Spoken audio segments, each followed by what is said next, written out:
Hello, hello, hello. Thank you. Thank you, thank you, thank you. Members of Congress, I have the high privilege and distinct honor to present to you the President of the United States.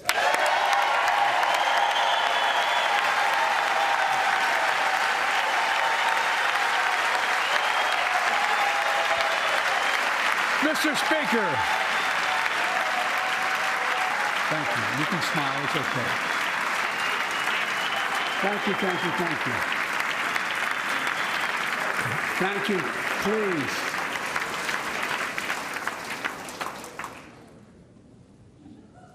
Mr. Speaker, Madam Vice President, our First Lady and Second Gentleman, good to see you guys up there. Members of Congress,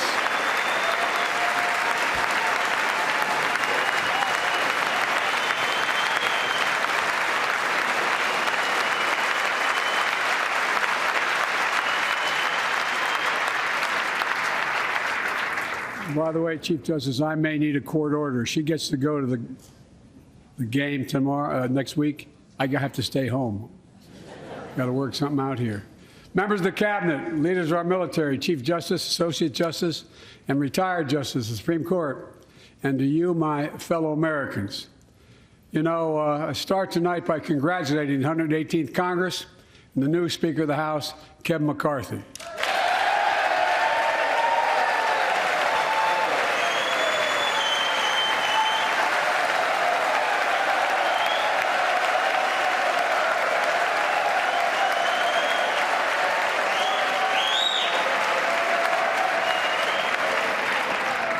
Speaker, I don't want to ruin your reputation, but I look forward to working with you.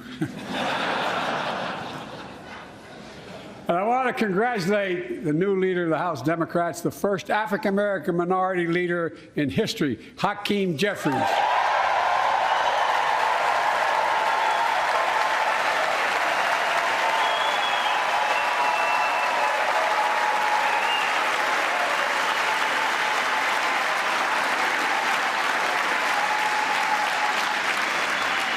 He won in spite of the fact I campaigned for him. Congratulations to the longest-serving leader in the history of the United States Senate, Mitch McConnell. Where are you, Mitch?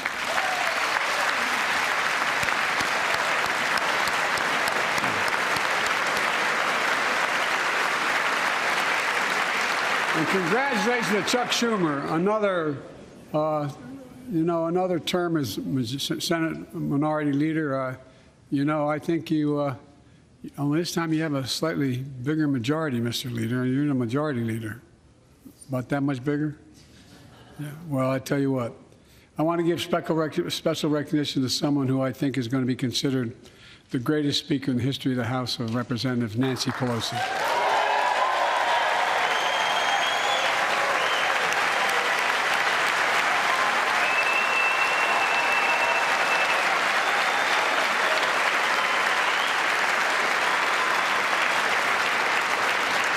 Folks, the story of America is a story of progress and resilience, of always moving forward, of never, ever giving up.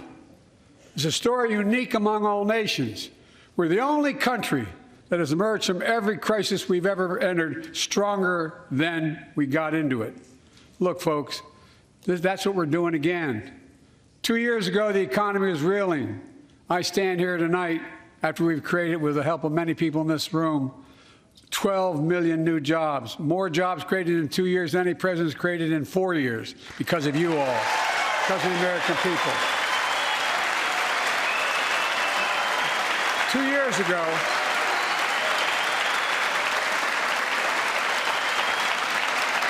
and 2 years ago, COVID had shut down, our businesses were closed, our schools were robbed of so much, and today, COVID no longer controls our lives.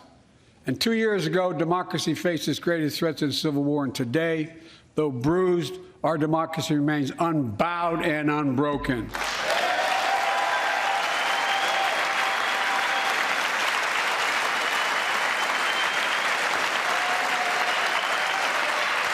As we gather here tonight, We're writing the next chapter in the great American story, a story of progress and resilience. When world leaders ask me to define America, and they do, believe it or not, I can define it in one word, and I mean this: possibilities. We don't think anything is beyond our capacity. Everything is a possibility. You know, we're often told that Democrats and Republicans can't work together. But over the past 2 years, we've proved the cynics and naysayers wrong. Yes, we disagreed plenty. And yes, there were times when Democrats went alone. But time and again, Democrats and Republicans came together to defend a stronger and safer Europe. It came together to pass once in a generation infrastructure law, building bridges connecting our nation and our people. We came together to pass the most significant law ever, helping victims exposed to toxic burn pits. And in fact,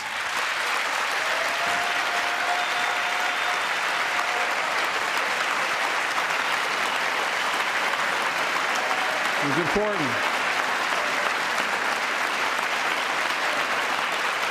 And in fact, I signed over 300 bipartisan pieces of legislation since becoming president, from reauthorizing the Violence Against Women Act, to the Electoral Count Reform Act, the Respect for Marriage Act that protects the right to marry the person you love. And to my Republican friends, if we could work together the last Congress, there's no reason we can't work together and find consensus on important things in this Congress as well. I think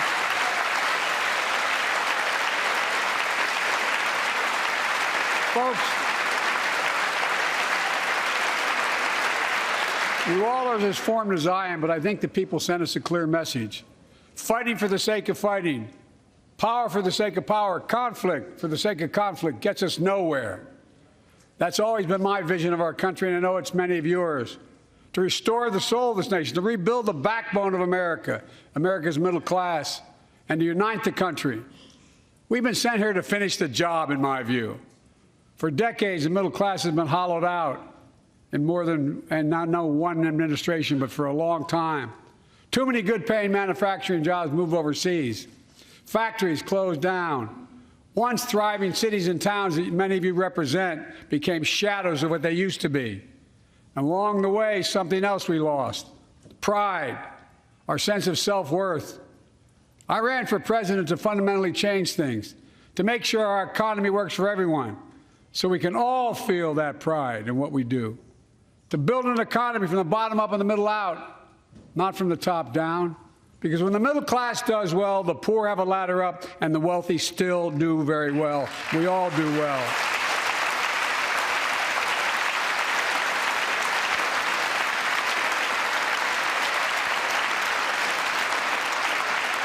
I know a lot of you always kid me for always quoting my dad, but my dad used to say, "Joey, a job's about a lot more than a paycheck."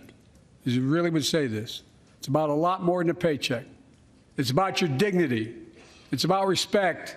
It's about being able to look your kid in the eye and say, "Honey, it's going to be okay," and mean it. Well, folks, so let's look at the results. We're not finished yet by any stretch of the imagination, but unemployment rate is at 3.4%, a 50-year low.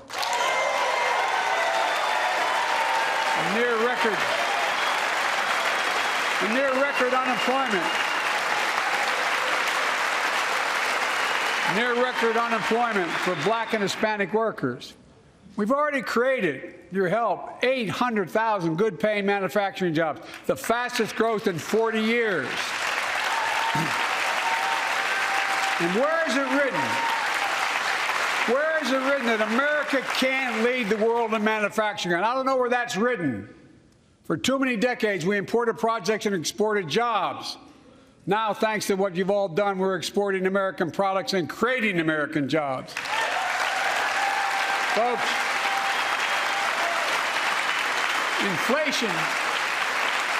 Inflation has been a global problem because the pandemic disrupted our supply chains, and Putin's unfair and brutal war in Ukraine disrupted energy supplies as well as food supplies, blocking all that grain in Ukraine.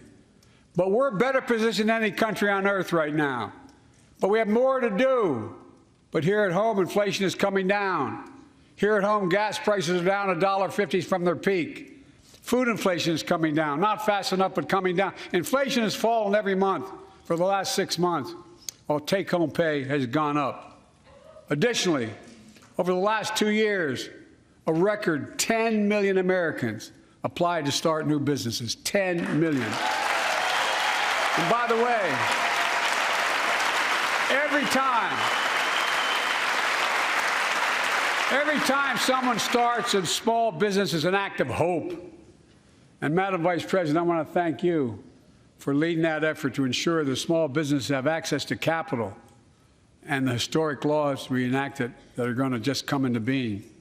Standing here last year, I shared with you a story of American genius and possibilities. Semiconductors, small computer chips the size of a fingerprint that power everything, from cell phones to automobiles and so much more. These chips were invented in America. Let's get that straight. They were invented in America. We used to make 40% of the world's chips. In the last several decades, we lost our edge. We're down to only producing 10%. We all saw what happened during the pandemic when chip factories shut down overseas. Today's automobiles need 3,000 chips, each of those automobiles. But American automobiles couldn't make enough cars because there weren't enough chips. Car prices went up. People got laid off. So did everything from refrigerators to cell phones. We can never let that happen again. That's why we came together to pass the Bipartisan Chips and Science Act.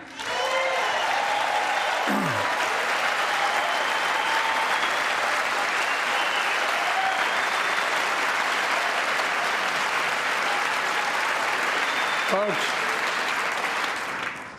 I know I've been criticized for saying this, but I'm not changing my view. We're going to make sure the supply chain for America begins in America. The supply chain begins in America. We've already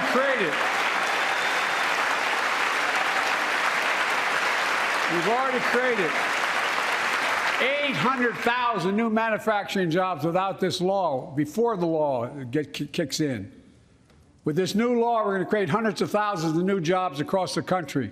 And I mean all across the country, throughout not just the coast, but through the middle of the country as well. That's going to come from companies that have announced more than $300 billion in investment in American manufacturing over the next few years. Outside of Columbus, Ohio, Intel is building semiconductor factories on 1,000 acres, literally a field of dreams. It's going to create 10,000 jobs, that one investment, 7,000 construction jobs, 3,000 jobs in those factories once they're finished. They call them factories. Jobs paying an average of $130,000 a year, and many do not require a college degree.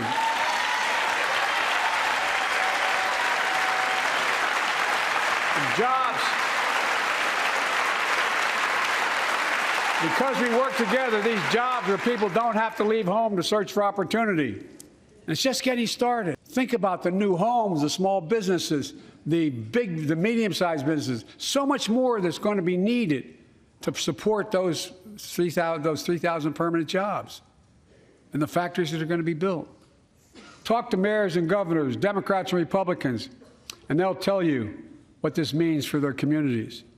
We're seeing these field of dreams transform to the heartland. But to maintain the strongest economy in the world, we need the best infrastructure in the world. And folks,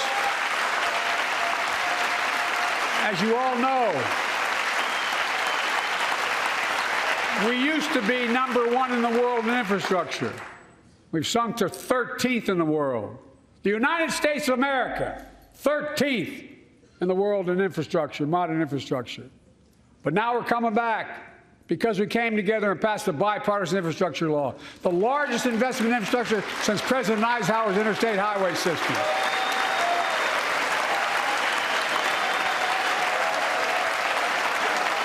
And folks, already we've funded over 20,000 projects, including major airports from Boston to Atlanta to Portland, Projects that are going to put thousands of people to work rebuilding our highways, our bridges, our railroads, our tunnels, ports, airports, clean water, high-speed internet, all across America. Urban, rural, tribal. And folks, we're just getting started. We're just getting started. And I mean it sincerely. I want to thank my Republican friends who voted for the law, and my Republican friends who voted against it as well. But I still get asked to fund the projects in those districts as well. But don't worry. I promised I'd be a president for all Americans. We'll fund these projects. And I'll see you at the groundbreaking. Look, this law will further unite all of America. Projects like Brent Spence Bridge in Kentucky over the Ohio River, built 60 years ago, badly needed repairs, one of the nation's most congested freight routes, carrying $2 billion worth of freight every single day across the Ohio River. And folks, I've been talking about fixing it for decades, but we're really finally going to get it done. Yes. I went there last month with Democrats and Republicans, and from both states, to deliver a commitment of $1.6 billion for this project. And while I was there, I met a young woman named Sarah, who's here tonight. I don't know where Sarah is. Is she up in the box? I don't know. Sarah, how are you? Well, Sarah, for 30 years,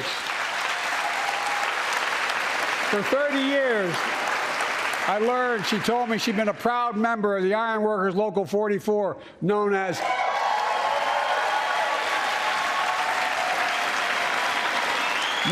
the Cowboys in the Sky.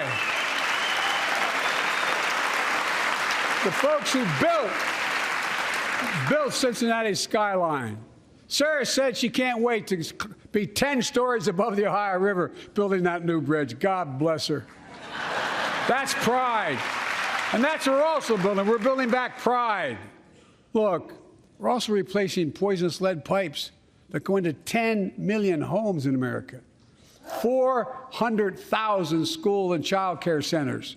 So every child in America can drink the water instead of having permanent damage to their brain. Look, we're making sure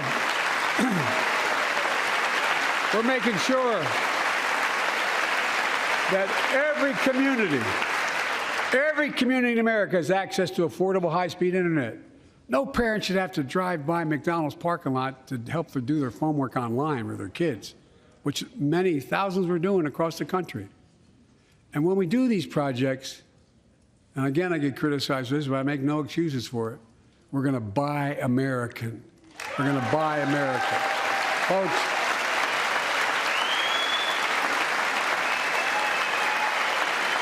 and it's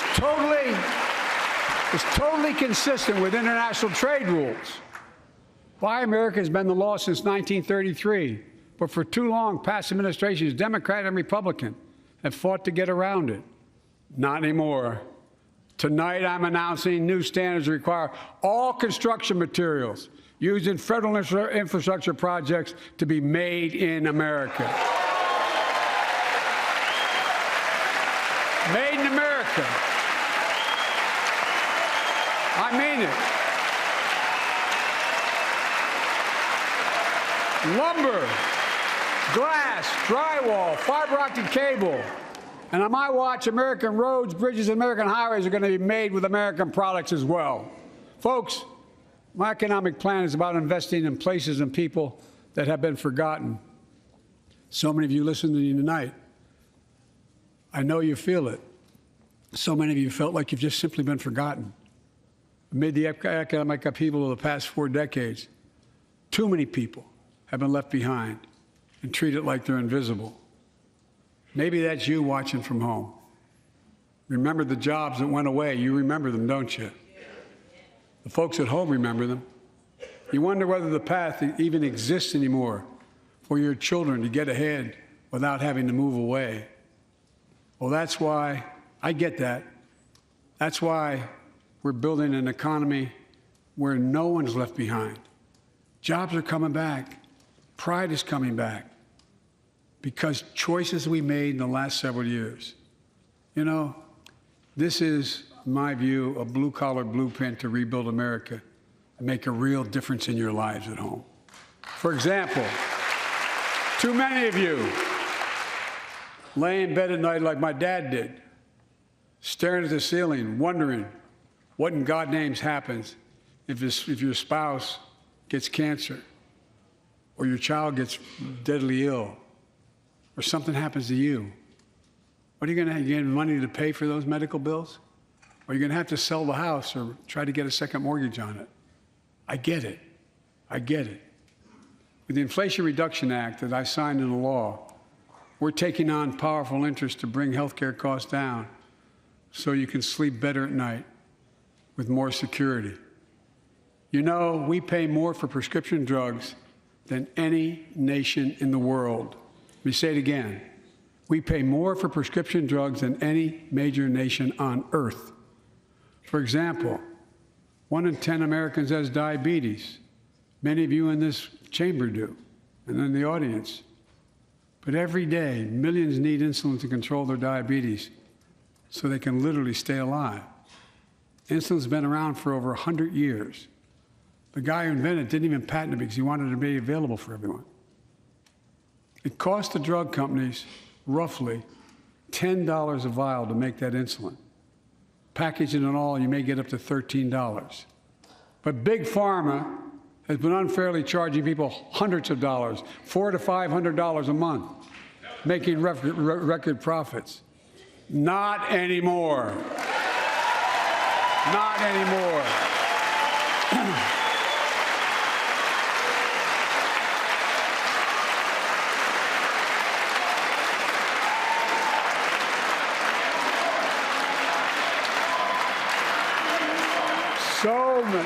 So many things that we did are only now coming to fruition.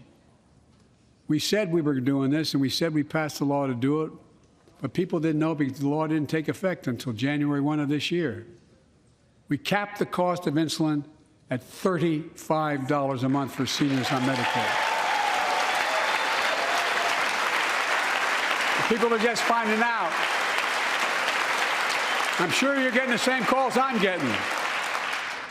Look, there are millions of other Americans who do not or are not on Medicare, including 200,000 young people with type 1 diabetes who need this insulin to stay alive.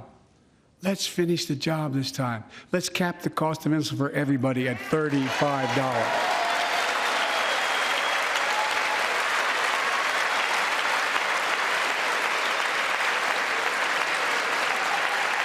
Folks, and Big Pharma is still going to do very well, I promise you all. I promise you they're going to do very well. This law also caps and won't even go into effect until 2025. It costs out-of-pocket drug costs for seniors on Medicare at a maximum of $2,000 a year. You don't have to pay more than $2,000 a year, no matter how much your drug costs are. Because you know why? You all know it. Many of you, like many in my family, have cancer. You know the drugs can range from $10,000, $11,000, $14,000, $15,000 for the cancer drugs.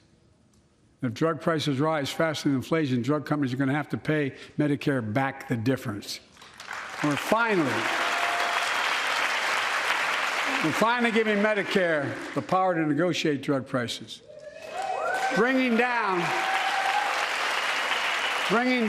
prescription drug costs doesn't just save seniors money, it cuts the federal deficit by billions of dollars, by hundreds of billions of dollars, because these prescription drugs are drugs purchased by Medicare to keep their commitment to the seniors.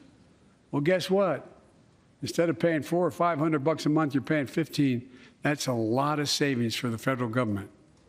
And by the way, why wouldn't we want that? Now, some members here are threatening, and I know it's not an official party position, so I'm going to exaggerate, but threatening to repeal the Inflation Reduction Act. As my coach That's okay. That's fair. As my football coach used to say, lots of luck in your senior year. Make no mistake, if you try anything to raise the cost of producing jobs, I will veto it. Look, I'm pleased to say that more Americans have health insurance now than ever in history. A record 16 million people are enrolled in the Affordable Care Act. And thanks to the law I signed last year, saving millions are saving $800 a year on their premiums. And by the way, that law was written and the benefit expires in 2025. So my plea to some of you, at least in this audience, let's finish the job and make these savings permanent. Expand coverage of Medicaid.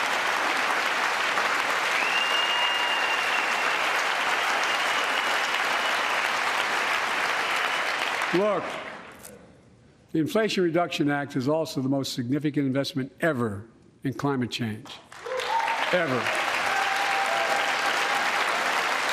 Lowering utility bills, creating American jobs, leading the world to a clean energy future. I visited the devastating aftermath of record floods, droughts, storms, and wildfires from Arizona to Mexico to all the way up to the Canadian border. More timber has been burned, as I've observed from helicopters, than the entire state of Missouri. And we don't have global warming? Not a problem. In addition to emergency recovery, from Puerto Rico to Florida to Idaho, we're rebuilding for the long term. New electric grids that are able to weather major storms and not prevent those forest fires. Roads and water systems withstand the next big flood. Clean energy to cut pollution and create jobs in communities often left behind. We're going to build 500,000 electric vehicle charging stations installed across the country by tens of thousands of IBEW workers. And we're helping families save more than $1,000 a year with tax credits to purchase electric vehicles and efficient appliances, energy-efficient appliances. Historic conservation efforts to be responsible stewards of our land. Let's face reality. The climate crisis doesn't care if you're in a red or blue state. It's an existential threat. We have an obligation, not to ourselves, but to our children and grandchildren, to confront it. I'm proud of how America, at last, is stepping up to the challenge. We're still going to need oil and gas for a while. But guess what? No, we do. But there's so much more to do. We got to finish the job. And we pay for these investments in our future by finally making the wealthiest and biggest corporations begin to pay their fair share.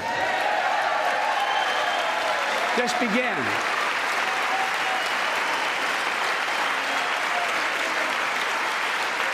Look, I'm a capitalist. I'm a capitalist, but pay your fair share. I think a lot of you at home agree with me and many people that you know. The tax system is not fair. It is not fair.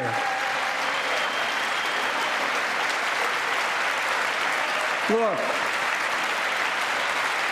the idea that in 2020, 55 of the largest corporations in America, the Fortune 500, made $40 billion in profits and paid zero in federal taxes?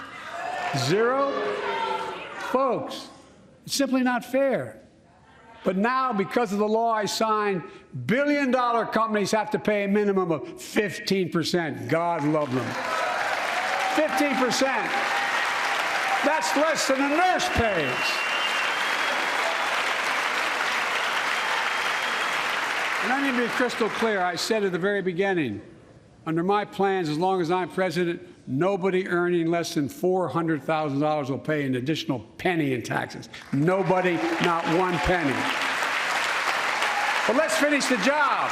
There's more to do. We have to reward work, not just wealth. Pass my proposal for the billionaire minimum tax.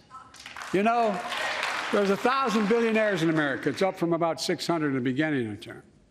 But no billionaire should be paying a lower tax rate than a school teacher or firefighter. I mean it. Think about it.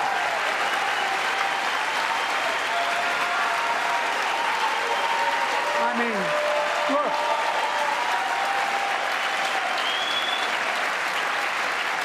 I know you aren't enthusiastic about that, but think about it. Think about it. Have you noticed Big Oil just reported its profits, record profits? Last year they made $200 billion in the midst of a global energy crisis. I think it's outrageous. Why? They invested too little of that profit to increase domestic production. And when I talk to a couple of them, they say, we're afraid you're going to shut down all the oil wells, all the oil refineries anyway, so why should we invest in them? I said, we're going to need oil for at least another decade, and that's going to exceed and beyond that. We're going to need it. Production. If they had, in fact, invested in the production to keep gas prices down, instead, they used the record profits to buy back their own stock, rewarding their CEOs and shareholders. Corporations ought to do the right thing. That's why I propose we quadruple the tax on corporate stock buybacks and encourage long-term investments. They'll still make considerable profit. Let's finish the job and close the loophole to allow very wealthy to avoid paying their taxes. Instead of cutting the number of audits for wealthy taxpayers, I just signed a law to reduce the deficit by $114 billion by cracking down on wealthy tax cheats. That's being fiscally responsible. In the last 2 years, my administration has cut the deficit by more than $1.7 trillion, the largest deficit reduction in American history. Under the previous administration, the American deficit went up 4 years in a row. Because those record deficits, no president added more to the national debt in any 4 years than my predecessor. Nearly 25% of the entire national debt that took over 200 years to accumulate was added by just one administration alone, the last one. They're the facts. Check it out. Check it out. How did Congress respond to that debt? They did the right thing. They lifted the debt ceiling 3 times without preconditions or crisis. They paid American bills to prevent an economic disaster in the country. So tonight I'm asking the Congress to follow suit. Let's commit here tonight to the full faith and credit of the United States of America will never, ever be questioned. So some of my Republican friends want to take the economy hostage. I get it, unless I agree to their economic plans. All of you at home should know what those plans are. Instead of making the wealthy pay their fair share, some Republicans want Medicare and Social Security to sunset. I'm not saying it's a majority. Let me give you, anybody who doubts it, contact my office. I'll give you a copy. I'll give you a copy of the proposal. That means Congress doesn't vote. Well, I'm glad to see you. No, I tell you, I enjoy conversion. You know, it means if Congress doesn't keep the programs the way they are, they'd go away. Other Republicans say, I'm not saying it's a majority of you. I don't even think it's even a significant, but it's being proposed by individuals. I'm not politely not naming them, but it's being proposed by some of you. Look, folks, the idea is that we're not going to be moved into being threatened to default on the debt if we don't respond.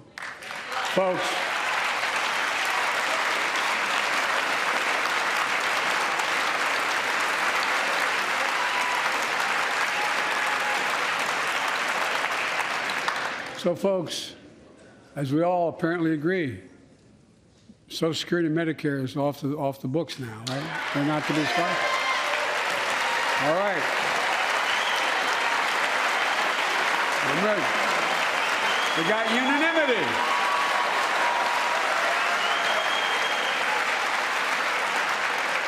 Social Security and Medicare are a lifeline for millions of seniors. Americans have to pay into them from the very first paycheck they started.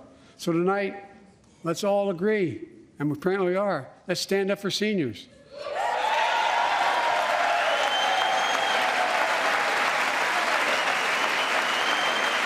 Stand up and show them. We will not cut Social Security. We will not cut Medicare. Those benefits belong to the American people. They earned it. And if anyone tries to cut Social Security, which apparently no one's going to do, and if anyone tries to cut Medicare, I'll stop them. I'll veto it. And look, I'm not going to allow them to be taken away. Not today, not tomorrow, not ever. But apparently it's not going to be a problem. Next month, when I offer my fiscal plan, I ask my Republican friends to lay down their plan as well. I really mean it. Let's sit down together and discuss our mutual plans together. Let's do that.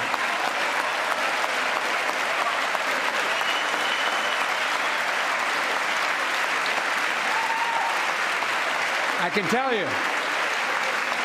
the plan I'm going to show you is going to cut the deficit by another $2 trillion. And it won't cut a single bit of Medicare or Social Security. In fact, we're going to extend the Medicare Trust Fund at least 2 decades, because that's going to be the next argument. How do we keep it solvent, right?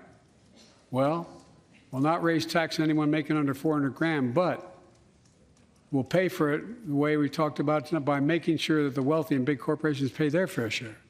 Look. Here's the deal. They aren't just taking advantage of the tax code. They're taking advantage of you, the American consumer. Here's my message to all of you out there. I have your back. We're already preventing Americans from receiving surprise medical bills, stopping $1 billion surprise bills per month so far. We're protecting seniors' life savings by cracking down on nursing homes that commit fraud, endanger patient safety, prescribe drugs that are not needed. Millions of Americans can now save thousands of dollars because they can finally get a hearing aid over the counter without a prescription. Look, capitalism without competition is not capitalism. It's extortion. It's exploitation. Last year, I cracked down with the help of many of you on foreign shipping companies that were making you pay higher prices for every good coming into the country. I signed a bipartisan bill that cut shipping costs by 90%, helping American farmers, businessmen, and consumers. Let's finish the job. Pass the bipartisan legislation to strengthen antitrust enforcement and prevent big online platforms from giving their own products an unfair advantage.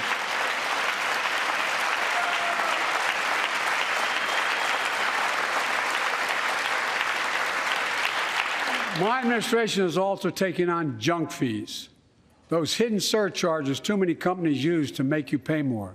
For example, we're making airlines show you the full ticket price up front, refund your money if your flight is canceled or delayed. We've reduced exorbitant bank overdrafts by saving consumers more than $1 billion a year. We're cutting credit card late fees by 75%, from $30 to $8. Look,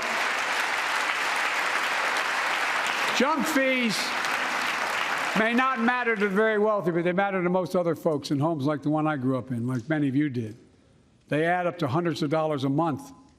They make it harder for you to pay your bills or afford that family trip. I know how unfair it feels when a company overcharges you and gets away with it.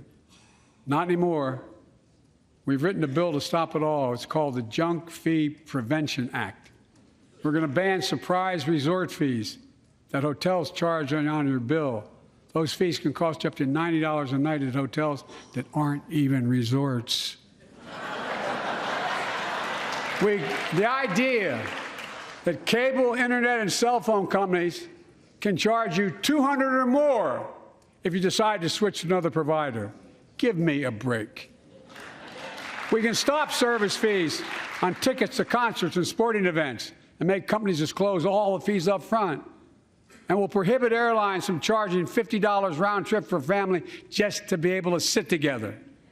Baggage fees are bad enough. Airlines can't treat your child like a piece of baggage. Americans are tired of being. We're tired of being played for suckers. So pass the Junk-Free Prevention Act so companies stop ripping us off. For too long, workers have been getting stiffed, but not anymore. We're beginning to restore the dignity of work. For example, I should have known this, but I didn't until 2 years ago. 30 million workers have to sign non-compete agreements for the jobs they take. 30 million. So a cashier at a burger place can't walk across town and take the same job at another burger place and make a few bucks more. It just changed. But they just changed it because we exposed it. That was part of the deal, guys. Look it up. But not anymore. We're banning those agreements so companies have to compete for workers and pay them what they're worth.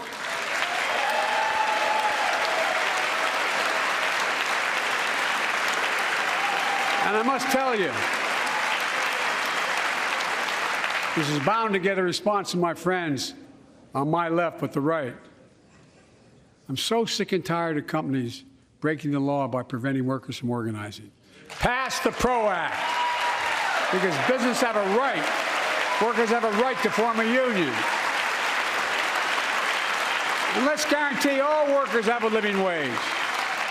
Let's make sure working parents can afford to raise a family with sick days, paid family medical leave, affordable child care. That's going to enable millions of more people to go and stay at work. And let's restore the full child tax credit, which gave tens of millions of parents some breathing room and cut child poverty in half to the lowest level in history. And by the way, when we do all these things, we increase productivity. We increase economic growth. So let's finish the job and get more families access to affordable, quality housing. Let's get seniors who want to stay in their homes the care they need to do so.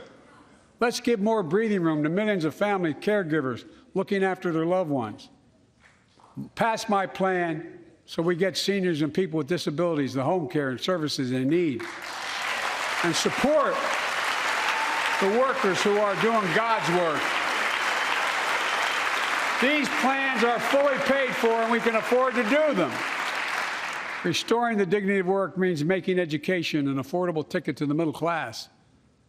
You know, when we made public education, 12 years of it, universal in the last century, we made the best educated, best paid, we became the best educated, best paid nation in the world. But the rest of the world's caught up. It's caught up. Jill, my wife, who teaches full time, has an expression. I hope I get it right, kid. Any nation that out-educates us is going to out-compete us. Any nation that out-educates is going to out-compete us. Folks, we all know 12 years of education is not enough to win the economic competition of the 21st century. We want to have the best educated workforce. Let's finish the job by providing access to preschool for 3 and 4 years old. Studies show that children who go to preschool are nearly 50% more likely to finish high school and go on to earn a 2 or 4 year degree, no matter their background they came from. Let's give public school teachers a raise.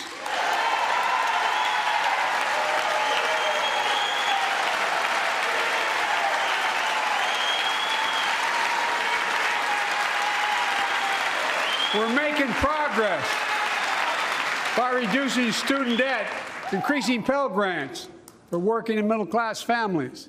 Let's finish the job and connect students to career opportunities starting in high school. Provide access to 2 years of community college, the best career training in America in addition to being a pathway to a 4-year degree. Let's offer every American a path to a good career, whether they go to college or not. And folks, in the midst of the COVID crisis, when schools were closed and we were shutting down everything, let's recognize how far we came in the fight against the pandemic itself. While the virus is not gone, thanks to the resilience of the American people and the ingenuity of medicine, we've broken the COVID grip on us. COVID deaths are down by 90%. We've saved millions of lives and opened up we opened our country back up, and soon we'll end the public health emergency. But that's called a public health emergency. But we'll remember the toll and pain that's never going to go away. More than 1 million Americans lost their lives to COVID. 1 million. Families grieving, children orphaned, empty chairs at the dining room table constantly reminding you that she used to sit there. Remembering them, we remain vigilant. We still need to monitor dozens of variants and support new vaccines and treatments. So Congress needs to fund these efforts and keep America safe. And as we emerge from this crisis stronger, we're also got to double down on prosecuting criminals who stole relief money meant to keep workers and small businesses afloat.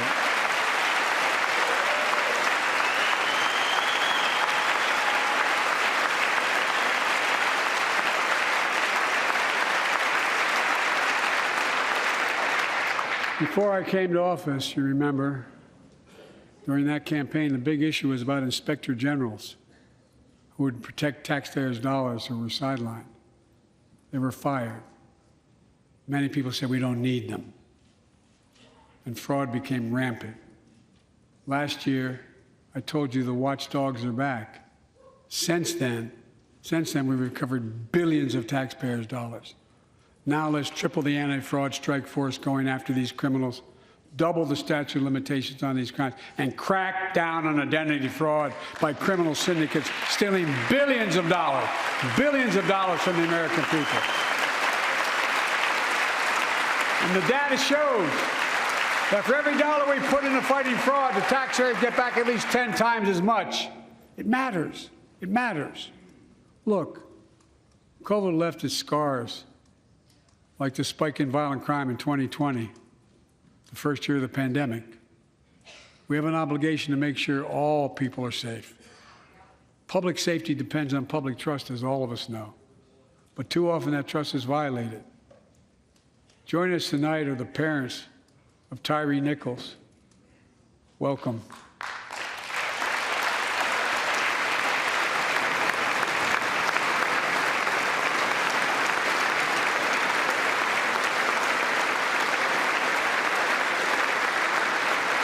We had to bury Tyree last week. As many of you personally know, there's no words to describe the heartache or grief of losing a child. But imagine if you lost that child at the hands of the law. Imagine having to worry whether your son or daughter came home from walking down the street, or playing in the park, or just driving a car. Most of us in here have never had to have the talk that brown and black parents have had to have with their children. Bo, Hunter, Ashley, my children, I never had to have the talk with them. I never had to tell them if a police officer pulls you over, turn your interior lights on right away.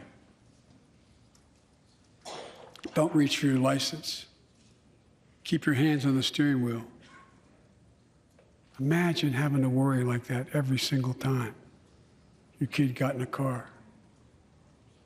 Here's what Tyree's mother shared with me when I spoke to her. When I asked her how she finds the courage to carry on and speak out. With the faith of God, she said her son was, quote, a beautiful soul, and something good will come of this. Imagine how much courage and care that takes. It's up to us, to all of us. We all want the same thing. Neighborhoods free of violence, law enforcement who earns the community's trust. Just as every cop, when they pin on that badge in the morning, has a right to be able to go home at night, so does everybody else out there. Our children have a right to come home safely. Equal protection under the law is a covenant we have with each other in America.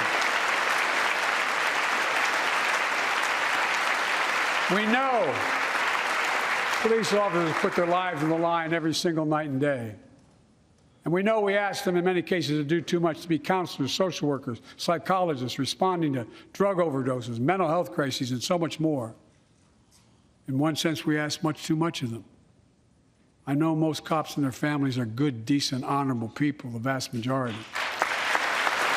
But they risk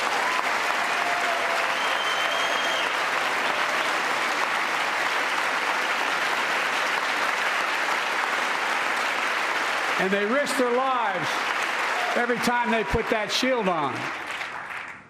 But what happened to Tyree in Memphis happens too often. We have to do better. Give law enforcement the real training they need. Hold them to higher standards. Help them succeed in keeping us safe.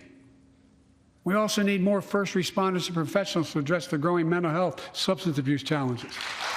More resources to reduce violent crime and gun crime. More community intervention programs. More investment in housing, education, and job training. All this can help prevent violence in the first place. And when police officers or police departments violate the public trust, they must be held accountable. With the support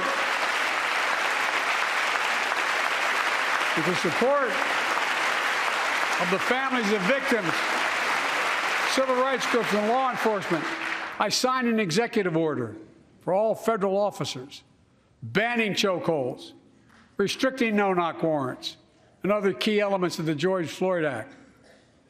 Let's commit ourselves to make the words of Tyler's mom true. Something good must come from this. Something good. And all of us,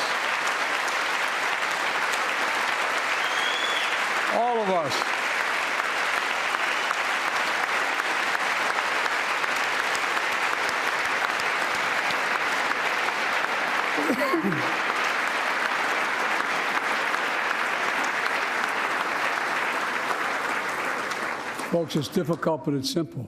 All of us in this chamber, we need to rise to this moment. We can't turn away.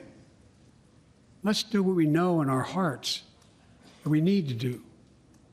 Let's come together to finish the job on police reform. Do something. Do something. That was the plea of parents who lost their children in Uvalde. I met with every one of them. Do something about gun violence. Thank God. Thank God we did. Passing the most sweeping gun safety law in 3 decades.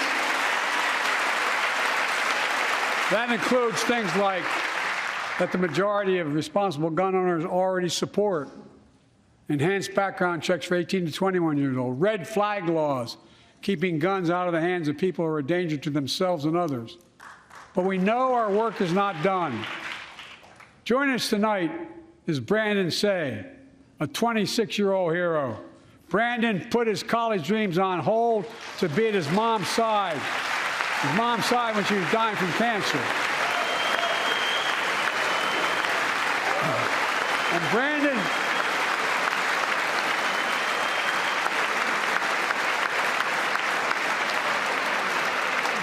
now works at the dance studio started by his grandparents. And 2 weeks ago, during the Lunar New Year celebrations, he heard the studio door close, and he saw a man standing there pointing a semi-automatic pistol at him. He thought he was going to die, but he thought about the people inside. And in that instant, he found the courage to act and wrestle the semi-automatic pistol away from the gunman who had already killed 11 people in another dance studio. 11. He saved lives. It's time we do the same. Ban assault weapons now. Ban them now. Once and for all.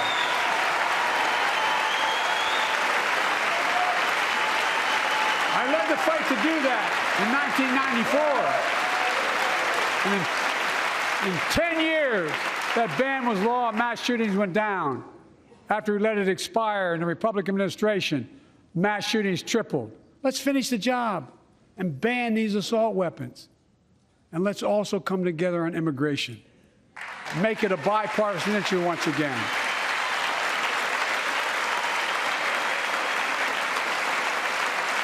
We know we now have a record number of personnel working to secure the border. arresting 8,000 human smugglers, seizing over 23,000 pounds of fentanyl in just the last several months. We've launched a new border plan last month. Unlawful migration from Cuba, Haiti, Nicaragua, and Venezuela has come down 97% as a consequence of that. But American border problems won't be fixed until Congress acts. If we don't pass my comprehensive immigration reform, at least pass my plan to provide the equipment and officers to secure the border.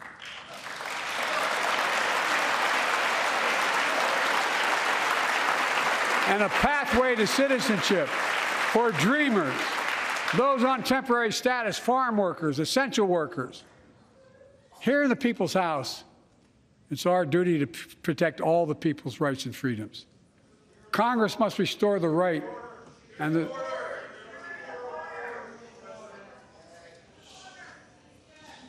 Congress must restore the right that was taken away in Roe v. Wade and protect Roe v. Wade.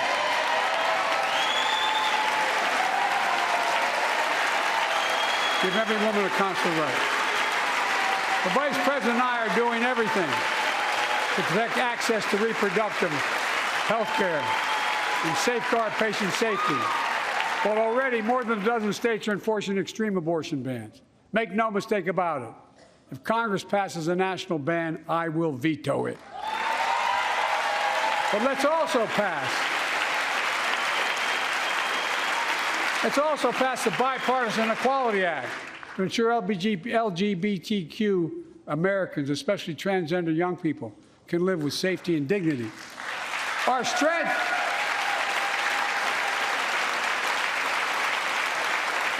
is not just the example of our power, but the power of our example. Let's remember the world's watching. I spoke from this chamber 1 year ago, just days after Vladimir Putin unleashed his brutal attack against Ukraine. A murderous assault, evoking images of death and destruction Europe suffered in World War II. Putin's invasion has been a test for the ages, a test for America, a test for the world. Would we stand for the most basic of principles? Would we stand for sovereignty? We stand for the right of people to live free of tyranny? Will we stand for the defense of democracy? For such defense matters to us because it keeps peace and prevents open season on would-be aggressors and threatens our prosperity. 1 year later, we know the answer. Yes, we would, and we did. We did. And together, we did what America always does at our best. We led. We united NATO. We built a global coalition. We stood against Putin's aggression. We stood with the Ukrainian people. Tonight, we're once again joined by Ukrainian's ambassador to the United States. She represents not just her nation, but the courage of her people. Our ambassador is here, united. We're united in our support of your country. Will you stand so we can all take a look at you? Thank you.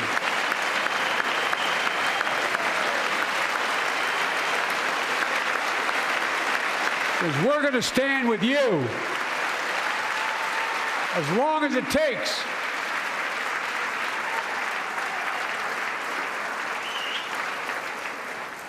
Our nation is working for more freedom, more dignity, more peace, not just in Europe, but everywhere. Before I came to office, the story was about how the People's Republic of China was increasing its power and America was failing in the world. Not anymore. We made clear, and I made clear in my personal conversations, which have been many, with President Xi, that we seek competition, not conflict.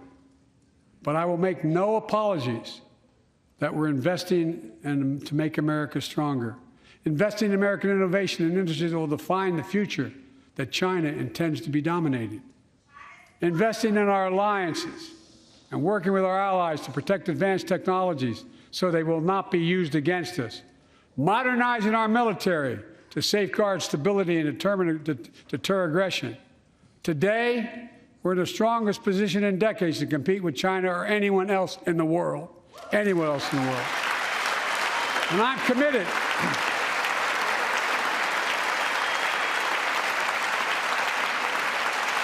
I'm committed to work with China where we can advance American interests and benefit the world. But make no mistake about it. As we made clear last week, if China threatens our sovereignty, we will act to protect our country, and we did.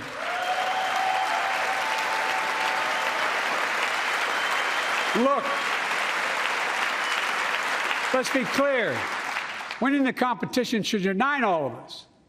We face serious challenges across the world. But in the past 2 years, democracies have become stronger, not weaker. Autocracy has grown weaker, not stronger. Name me a world leader who changed places with Xi Jinping. Name me one. Name me one. America's rallying the world to meet those challenges, from climate to global health, to food insecurity, to terrorism, to territorial aggression. Allies are stepping up, spending more, and doing more. Look, the bridges we're forming between partners in the Pacific and those in the Atlantic, and those who bet against America are learning how wrong they are. It's never, ever been a good bet to bet against America. Never.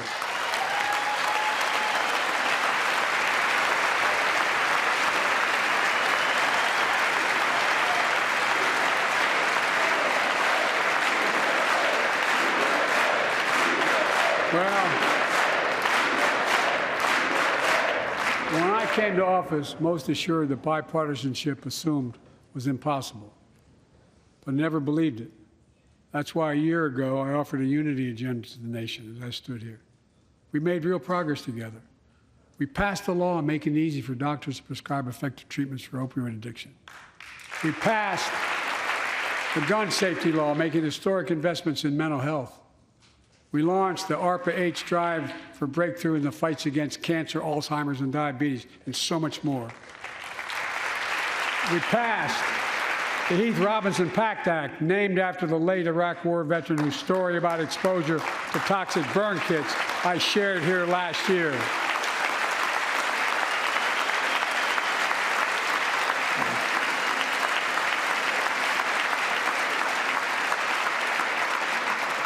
I understand something about those burn pits, but there's so much more to do. We can do it together. Joining us tonight is a father named Doug from Newton, New Hampshire. He wrote Jill, my wife, a letter, and me as well, about his courageous daughter, Courtney. A contagious laugh, his sister's best friend, her sister's best friend. He shared a story all too familiar to millions of Americans and many of you in the audience. Courtney discovered pills in high school. It spiraled into addiction and eventually death from a fentanyl overdose. She was just 20 years old. Describing the last 8 years without her, Doug said, "There's no worse pain." Yet their family has turned pain to purpose, working to end the stigma and change laws. He told us he wants to start a journey toward American recovery. Doug, we're with you. Fentanyl is killing more than 70,000 Americans a year.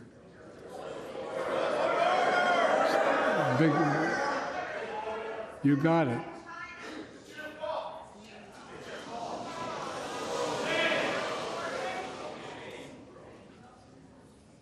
So let's launch a major surge to stop fentanyl production and the sale and trafficking, with more drug detection machines, inspection cargo, stop pills and powder at the border.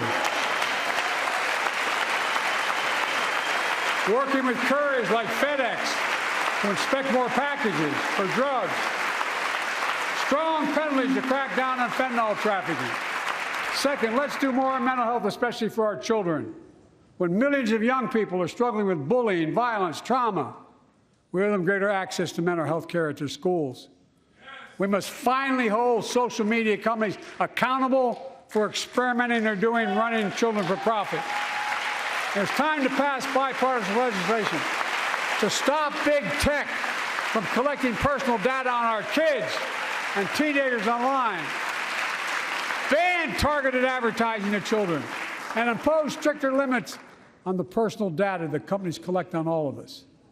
Third, let's do more to keep this nation's one truly sacred obligation, to equip those we send into harm's way and care for them and their families when they come home.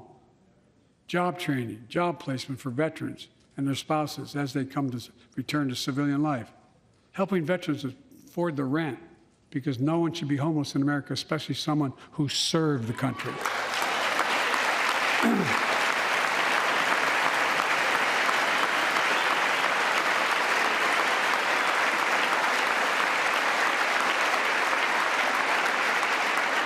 Dennis McDonough is here of the VA. We had a first real discussion when I asked him to take the job. I'm glad he did. We were losing up to 25 veterans a day on suicide. Now we're losing 17 a day to the silent scourge of suicide. 17 veterans a day are committing suicide. More than all the people being killed in the wars. Folks, VA is doing everything it can, including expanding mental health screening, proven programs that recruits veterans to help other veterans understand what they're going through, get them the help they need. We got to do more. And fourth, last year, Jill and I reignited the cancer moonshot that I was able to start with President Obama asked me to lead our administration on this issue. Our goal is to cut the cancer death rates at least by 50% in the next 25 years. Turn more cancers from death sentences to treatable diseases. Provide more support for patients and their families. It's personal to so many of us in this audience. Joining us are Morris and Candice, an Irishman and the daughter of immigrants from Panama. They met and fell in love in New York City and got married in the same chapel Jill and I got married in New York City. Kindred spirits. He wrote us a letter about his little daughter, Ava, and I saw her just before I came over. She was just a year old when she was diagnosed with rare kidney disease, cancer. After 26 blood transfusions, 11 rounds of radiation, 8 rounds of chemo, 1 kidney removed, giving a 5% survival rate. He wrote how in the darkest moments he thought, if she goes, I can't stay. Many of you have been through that as well. Jill and I understand that like so many of you. And he read Jill's book describing our family's cancer journey and how we tried to steal moments of joy where we could with Bo. For them, that glimmer of joy was the half smile of their baby girl. It meant everything to them. They never gave up hope.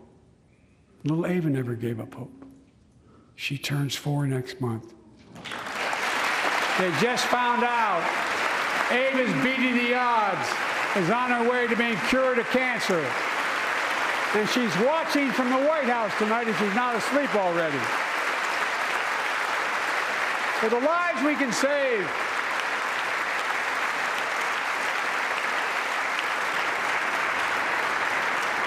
and the lives we've lost, let this be a truly American moment that rallies the country and the world together and proves that we can still do big things. 20 years ago, under the leadership of President Bush and countless advocates and champions, he undertook a bipartisan effort through PEPFAR to transform the global fight against HIV/AIDS. It's been a huge success. He thought big. He thought large.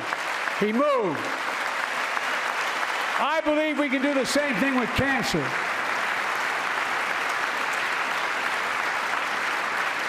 Let's end cancer as we know it. Cure some cancers once and for all. Folks, there's one reason why we've been able to do all of these things. Our democracy itself. It's the most fundamental thing of all. With democracy, everything's possible. Without it, nothing is.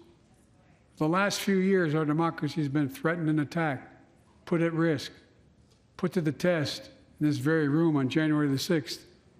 And then just a few months ago, an unhinged big lie assailed and unleashed a political violence, the home of the then Speaker of the House of Representatives, using the very same language the insurrectionists used as they stalked these halls and chanted on January 6th. Here tonight in this chamber is a man who bears the scars of that brutal attack. but is as tough and as strong and as resilient as they get. My friend Paul Pelosi. Paul, stand up.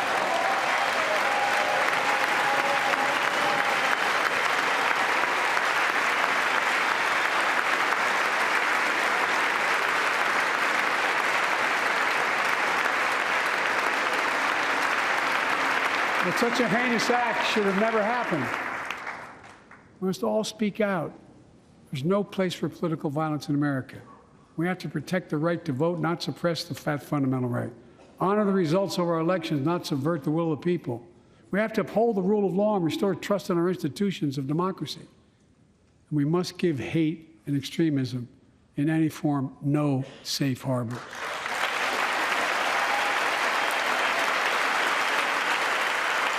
Democracy must not be a partisan issue. It's an American issue. Every generation of Americans has faced a moment where they have been called to protect our democracy, defend it, stand up for it. And this is our moment.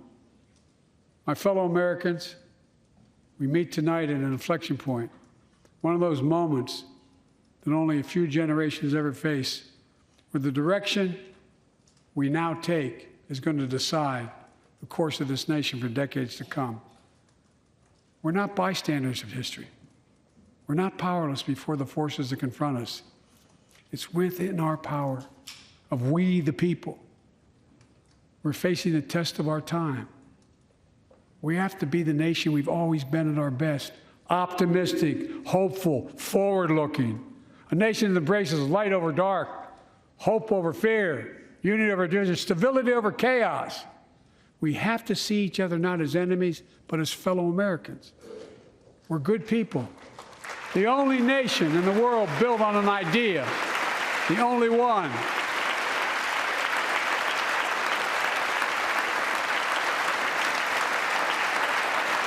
Other nations are defined by geography, ethnicity, but we're the only nation based on an idea that all of us, every one of us, is created equal in the image of God. A nation that stands as a beacon of the world. A nation in a new age of possibilities. So I've come to fulfill my constitutional obligation to report in the State of the Union. And here's my report. Because the soul of this nation is strong, because the backbone of this nation is strong, because the people of this nation are strong, the State of the Union is strong.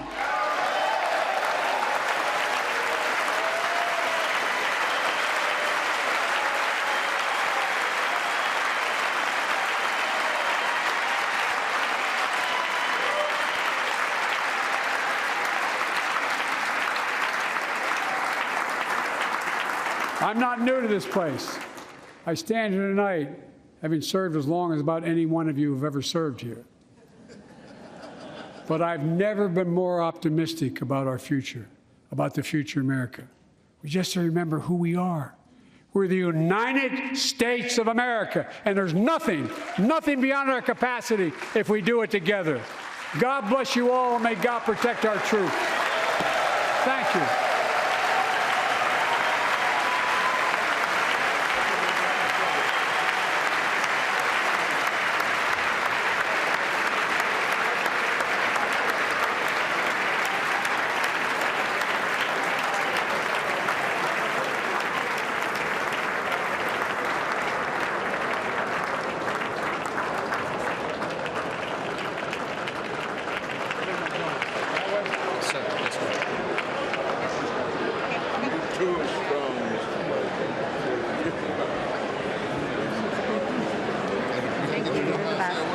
Mr. President, great speech, sir.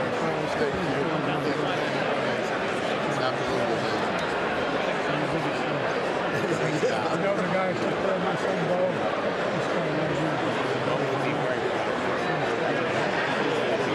Yes, sir.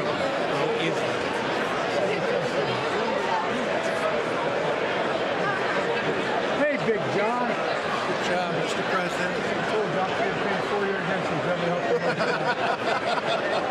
You'll look to me. I mean,